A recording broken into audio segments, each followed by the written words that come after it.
Luce hurriedly asks Elma if he's sure about this since he's up against someone from the Howrod household. Elma declares that he's not engaging with the Lord of the Manor. He's realized that his opponent already has no legal standing, which is why they've been forced to act. Besides, he adds that he wants that skill book, so there's no way they can fold and leave now. Isabella declares that she will show him his place and rushes forward, but Elma quickly blocks her attack. She starts relentlessly attacking Elma, but he blocks them also. Isabella declares that he's just a wanderer. At this level, he must be B rank or greater, and she'll tell him now that there is no B rank adventurer that Isabella, isn't already aware of. Elma asks if they've exchanged enough blows yet, so she angrily tells him to not speak back to her. Elma swiftly deflects her attack, so she uses strong hold smasher, but he quickly dodges again like Sonic. Seeing that, she uses Helm Breaker, but he shockingly blocks again and states that he's mastered the basics of swordsmanship. As they make some distance between them, Isabella exclaims that this is impossible and questions how he can repel her attacks when he has nothing more than a single adventurer. She declares that either way, she will not permit anyone to sully her lady's good name. She suddenly charges forward, so Elma is stunned to see that she even uses her skills. She suddenly activates Holy Light Blade, so he hurriedly parries it and uses Shield Bash to knock her away. Elma remarks that if she has the skill Holy Light Blade, she must be a defensive Holy Knight. Isabella admits she had underestimated him, but she announces that he chose the wrong skill, because the true battle begins now. However, Snow suddenly tells her that that's enough. She turns around in shock, so Snow calmly states that Isabella has already lost to Elma in sword fighting in a skill-based battle, which is why they have no reason to delay them any longer. Isabella hurriedly says it will be their honor that suffers if they let them go. Snow questions if she doesn't get it and reveals that Elma didn't pick the wrong skill. He wanted to avoid dealing any unnecessary damage while in this dream hole, so if she drags this on, they will find themselves in an unfavorable position. Elma sees that it seems like Snow is the more reasonable one out of the two, and Luce mutters that that girl finally said something. Isabella regretfully mutters that she didn't mean to let him seize the upper hand, but she appears to have chosen the wrong approach. Elma asks if that means he can assume that she will allow them to continue their exploration. Isabella turns to Snow, who says there is nothing for them to do, pretense or not. It is clear that they were the ones who brought up the topic of strength. Isabella agrees and admits her mistake, muttering that she should have never let this become so unpleasant with an adventurer of the same level range. Elma remarks that he'd heard now Howrod behaved outrageously with no consideration of others, but she's so honest that it's creepy. Isabella acknowledges that Elma possesses at least enough strength to explore this dream hole, so she will for the time being acknowledge his power. However, she tells him to remember that this was nothing more than a preliminary trial, and she hasn't even shown him her trump card. However, Snow suddenly interjects her, so she instantly turns around. As they're discussing, Isabella asks Snow if she thinks she said too much and it could be rude. Took her long enough. She insists that they must display their might as nobles, since even thinking of their citizens, if they allow them to act as they please, they lose their position as nobles, and the master himself said this. She adds that the current master has stated that he fears for Snow's personality more than her achievements. She turns to face Elma and states that while it was a light trial, she will admit he did land a blow on her, so he is free to move as he pleases, and they will not impede him any further. Elma remarks that he sort of surmised this, but he wonders if Snow is daring to present herself as a foul woman in order to get the better hand of the other candidates for successor. He wonders if it's in their bloodline, and inwardly says the rumors must be true that she's traversing this dream hole to add feathers to her cap and raise her level. Still, it's starting to sound unfeasible that she was involved in the incidents. Snow orders Isabella to ask the man's name, so she instantly agrees, as Elma wonders why Snow is so insistent on keeping this woman between them. Isabella tells Elma that he has done well to come this far with her, and asks for his name, so he gives her his name. Isabella says she recalls there being a man with the same name who shined in the raid quest and sees that it was him. He thanks her for being concerned about his welfare and says they will excuse themselves here if she has no further need of them. However, Snow asks them to wait. She says this has been a learning exercise since he agreed to fight Isabella because he understood the situation, and she gets ready to thank him. However, she struggles to actually say it out loud, so Isabella hurriedly assures her that she doesn't need to force herself, as they know she is of a timid nature, seeing which Elma and Luce glance at each other.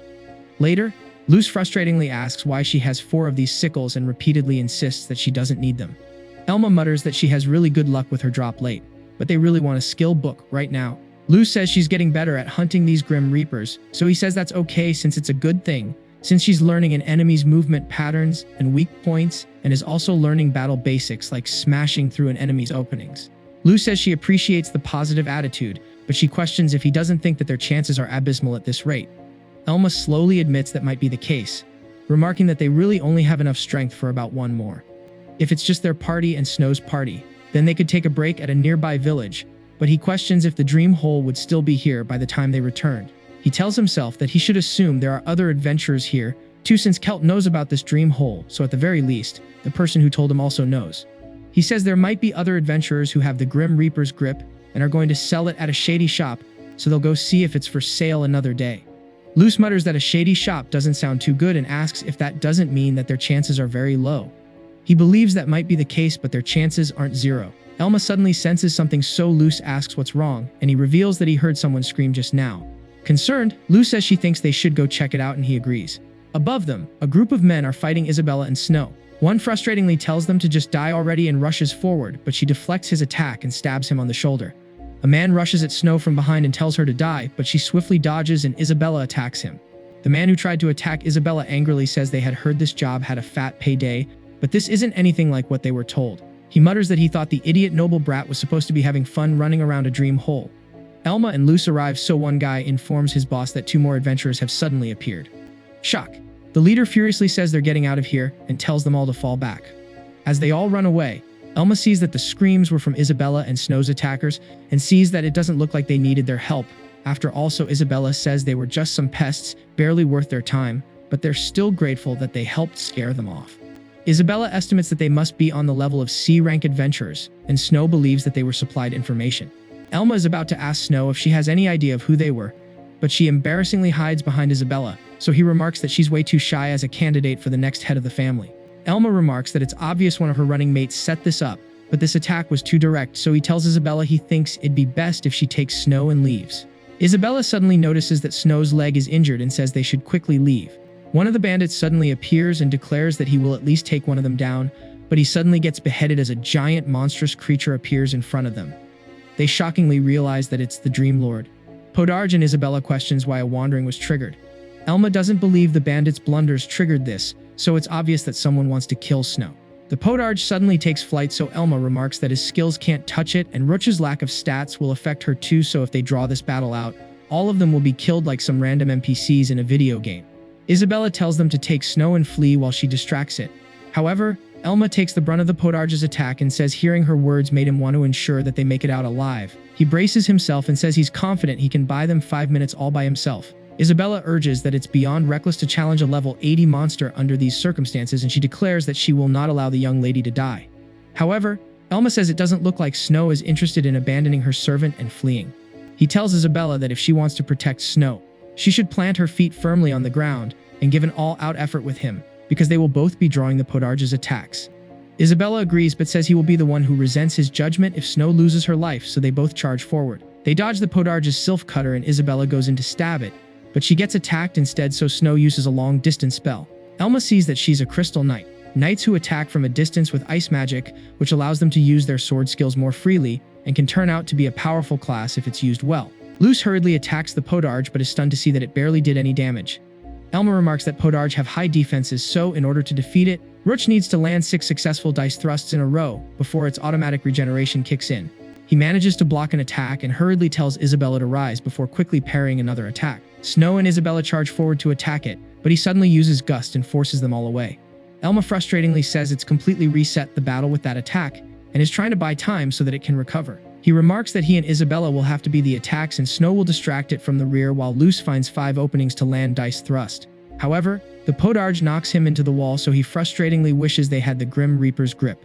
Snow declares that she has it if that's what they need right now, so he hurriedly agrees to pay them whatever they want and asks her to give it to Luce this instant, so Snow quickly throws it to Luce, who catches it and shockingly sees that it's the real Grim Reaper's grip.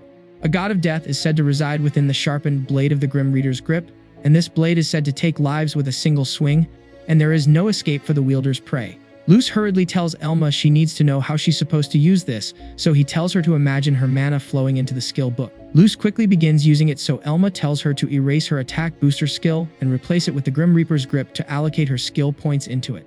Luce quickly complains, so Elma remarks that she should be able to learn all of the basic skills. He declares that they're settling the score, and Luce acknowledges that she might be able to do it with this skill tree. Elma tells them all to not worry since they're going to end this battle quickly. Elma swiftly bears the Podarge's attack, so it gets ready to use Sylph Cutter, but Snow quickly distracts it and Luce lands a clean Dragon Slayer drive on it. Elma inwardly says Dragon Slayer drive is acquired at level 7 of the Grim Reaper's grip and is an all-or-nothing high rise skill, but it's vastly more stable than dice thrust, and critical hits are pretty much guaranteed with Luce's luck stat. However, Isabella points out that Luce's attack stats are too low, so even if she lands critical hits, they won't be decisive blows. However, the podarge suddenly starts bleeding from its neck. Shocked, Snow and Isabella question where that insane power came from, so Elma remarks that that's the level 14 skill, Hell's Assassination Dagger, which deals double damage when it lands a critical hit.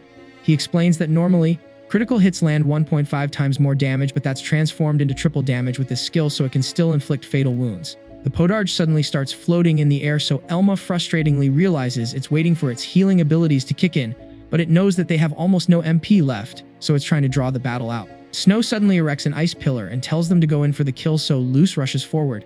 However, Elma hurriedly tries to stop her, remarking that this monster's intelligence is on another level. He shouts out that the podarge wants to blast away her with the pillar, and it suddenly attacks, causing the pillar to explode. Elma hurriedly tells Luce to jump, and Snow makes her float in the air. Elma sees that her magic and control are impeccable, so he can understand why she's referred to as a magic swordsman. The rumors of her being cunning and malicious couldn't be more wrong, but her being great with a sword seemed to be true. With his HP almost depleted, Elma declares that he can finish it and quickly uses Shield Bash, but he realizes the podarge is a second faster than Luce, so he quickly uses Shadow Stomp to destroy its stance for a second, allowing Luce to land another fatal attack on the podarge. It falls on the ground and starts wildly screaming, so Elma says it really is a tough cookie if it still has the energy to flail around. He rushes forward and swiftly slices its head off, leveling up to 74 and gaining 2609 experience points on top of already flexing in front of the girls. Isabella slowly sees that it's over and asks what that ridiculous power was, since she never thought he'd have an ace like that up his sleeve. She questions who the hell he is, so he calmly says that was just a drastic move and he can't just randomly use it. Isabella tearfully sees that Snow is unharmed and says she was certain it was the end for them. However, Snow points out that Isabella was the one who fought with them on the front lines and says she's really relieved to see that she's safe. As Isabella starts crying tears of joy, Snow thanks Elma and Luce for their assistance as well, and asks them to let her thank them at a later date since she owes them both her life. Elma says they could say the same since they wouldn't have been able to take down that podarge without their assistance. However, Snow admits that wandering was targeted at them and Elma and Luce were just dragged into it. Snow gets really shy and hides behind Isabella, who asks Elma how many Dream Lords he's defeated so far. He says that podarge was the fourth, shocking Isabella, who embarrassingly mutters that this was the third time for them, and 2 of those encounters were with 20 guards. Luce happily sees that they've received the Spear of the Avian Lord, even though they can't use it. Elma slowly asks Snow what the price of the Grim Reaper's grip is, believing it'll be more than 80 million. But Isabella says they'll consider the debt settled if he gives them the spear. Elma's shocked by this, but she says they want indisputable proof that they defeated a Dream Lord, so he agrees. However, Snow says they shouldn't take their spear since they've already caused them enough troubles.